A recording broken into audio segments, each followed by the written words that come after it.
Kiongozi mkuu wa Iran Ayatollah Mojtaba Khamenei ametangaza kuwa Tehran itaingia katika awamu mpya ya usimamizi wa mlango wa bahari Hormuz, njia muhimu ya kimkakati ya usafirishaji wa mafuta duniani. Kauli hiyo imesomwa kupitia televisheni ya taifa ya Iran, huku mvutano wa kikanda ukiendelea na juhudi za kidiplomasia zikiendelea.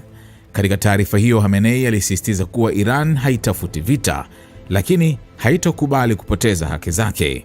Alieleza kuwa Iran pamoja na washirika wake katika eneo hilo ni sehemu ya mhanga wa upinzani ulioungana na kudai kuwa Tehran ndiyo mshindi wa uhakika wa vita vya hivi karibuni.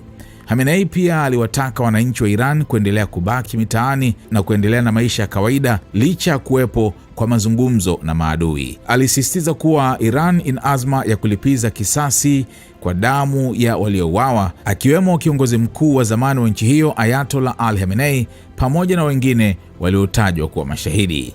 Taarifa hiyo inakuja wakati Khamenei hajaonekana hadharani tangu achukue nafasi ya uongozi baada ya baba yake kuuawa mwanzoni mwa vita mwezi Februari, hali iliyochochea uvumi kuhusu afya yake na uwezekano wa kujeruhiwa wakati wa mapigano.